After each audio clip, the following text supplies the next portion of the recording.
Is it time to create your default day? Look, I realize you can't control every day and every minute of your day, but let's face it, once you weed out big vacations, horrible days where someone dies or you're in a car crash, once you weed out weekends and special time off, sick days, there's an awful lot of days in anybody's life that are like any other day. Do you really want it to just happen randomly? Do you really want to go through your day using habits that occur just because a cue has randomly popped up? Oh, you drive by a Starbucks, you see the image of the Starbucks lady, so you go in and buy Starbucks. I've done that before, but is that how you want your day to go? Do you want to give all your power to others? I believe it's high time that you craft your own default day. Doesn't mean you get to follow it 100% every single day, but to have some plan for what the ideal average day, I don't mean ideal day in the sense of, oh, I'm in Tahiti, I'm in this beautiful resort, I'm with this beautiful other person. I don't mean that kind of fantasy. I mean your default average day. What is it like? Because there's so many habits you're going to go through in a typical day, whether you realize it or not. There's some experts that say, Duke University came out with a study in about 2006 saying 43% of everything you do in a day is a habit.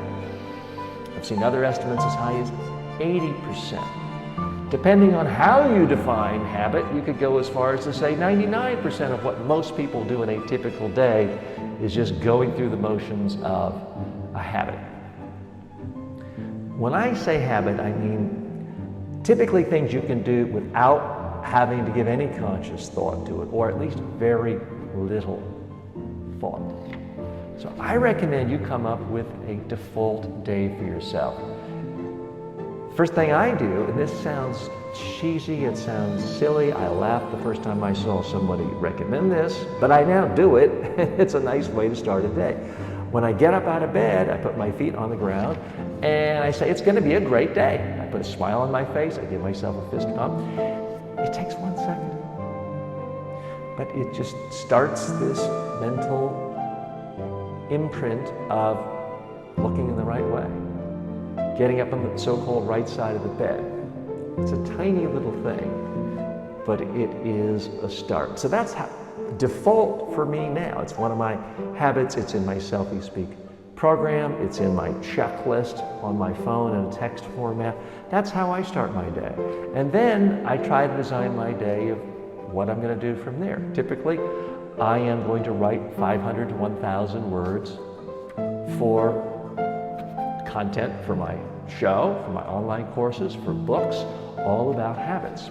I do meditation for just 10 minutes a day, nothing excessive. It's not 2 hours in the morning and 2 hours at night. It's a 10-minute short meditation session that I do, listening to my own voice guiding me through a meditation process of just simple mindfulness, thinking about breathing in, breathing out. I then listen to my Selfie Speak program. I give myself very specific limits of I'm only going to read news for 30 minutes a day. I then go right into at least 15 minutes of reading information about habits. I then go through my checklist. I then have a healthy breakfast. It's either going to be a vegetable omelet or it's going to be granola with a lot of fresh fruit on top. I'm going to have 1 cup of coffee, not 2, 3, 4, 5, 6 cups like I used to, but 1 cup. So that takes me up through about 9 a.m. So if I get up at 6 o'clock, that takes me to about 9. Now that also includes spending some time with my daughter, sometimes having breakfast with her, putting her on the bus, spending a little time with my family. And so there's a lot that goes on in those first 3 hours, but that's my default day. Your default may look completely different. I realize you may have to get up at 5 a.m. and be catching a bus at 5:20 to go work in another city because that is the only economic opportunity for you. But you still have the opportunity to define the default things you do on a regular basis. So for example, when you get on that bus for your 2-hour commute, are you just going to listen to top 40 pop culture music? I like music, I listen to music, but if that's what you do for 2 hours a day, is that really the best way to design your day? You could spend half of that time listening to an audiobook, which is one of the things on my to-do list every single day. You could spend some of that time reading a book off of Kindle or Amazon or Google Books for free. You could spend part of that commute time every single day reading a book. If you had even less time than that, you could spend just 30 seconds reading a quote, a thought-provoking little bit of philosophy once a day. There's a lot of apps for that. I put them out on my own social media. You could spend 10 seconds a day reading a joke. Something I do typically before 9 a.m. every day is I read one joke. Just a little chuckle.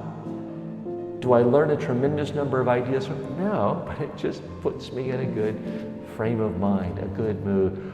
Ronald Reagan, a former United States president, and believe me, I'm not endorsing his policies, we're not talking politics here.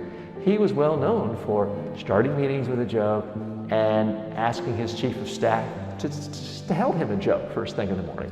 He liked to be upbeat, he liked to be positive, and he liked that positive, warm nature to come through with everything he did. There's no denying this was a huge asset in his political career. It was a huge asset in his ability to sell his ideas because he just looked happy and pleasant and upbeat at all times.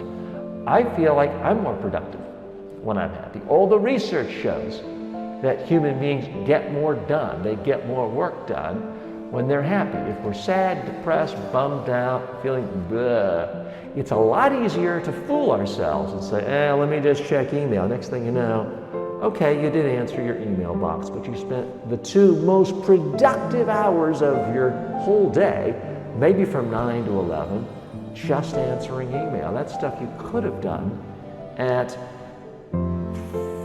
3:30 when you've already accomplished the major significant thought work of the day, and maybe your brain isn't quite as sharp, but it's sharp enough to just answer email. So I'm asking you, what is your default day? And if, like most people, unfortunately, you may think, never really thought of it that way. I like to exercise in the morning, or most important work I got to do there, but it's just one little piece. I want you to think about how you lay out your everyday. This is something I've given a lot of thought to ever since really deciding to focus on habits about a year ago as my subspecialty within the personal development space. So I can tell you, I do not have every minute of the day blocked out. There are some people who swear by, if not every minute, every 5-minute interval in their day. To me, that would make me feel like a prisoner. But I do like blocking out by the hour. You ask me what I do any hour of the day, and I can tell you what I have planned. Does it occasionally verge into something? Sure. But I can just tell you what I have planned. From time I get up till about 9, that is time to do some exercise, eat healthy, stretching, meditation, listening to my Selfie Speak program, a lot of other things, even writing a poem, as some of you know. 9 to noon, I spend in deep work, creating online courses for you, doing research. Noon to 1 is the final hour of preparation for this show. From 1 to 3, I'm doing a live show with you. From 3 to 4, I'm doing things like having a post-mortem on the show with Marceau, and we ask ourselves, what do we like? What do we not like? What can improve? That's also when I try to do email, go through my database, and return phone calls from people looking to hire me for a personal development workshop or looking for a new habits-based online course. So I'm doing my correspondence there. And then what I try to do in my perfect default day, 3:59, turn off my computer. that's signaling to my brain and everything else, it's time to end the regular work day. At 4 o'clock, I go for a long walk, typically hour and 15 minutes. And this is probably the most productive time of my day, because that's when I have ideas. That's when I figure out what kind of topics might I want to do in the show tomorrow. Where is my next course going to come from? And it's my time for digital detox. No cell phones allowed, no tablets allowed on my walk. It's a way to get away from media and content and the internet completely for an hour and 15 minutes every day. After that, I come home. It is some time to spend with daughter, family, and light reading time. 6 o'clock is typically the dinner hour. 7 to 8, family time, also some reading time. 8 to 9, I try to watch some sort of short comedy, stand-up comedy, something fun, entertainment related. And then 9 to 10, I'm reading a book, typically about habits or personal development, lights out. That's my default day. That may sound like the worst possible day ever in your life. That's okay. I'm just leading my own life. But what is your default day? If you don't have one, you're giving that power to somebody else.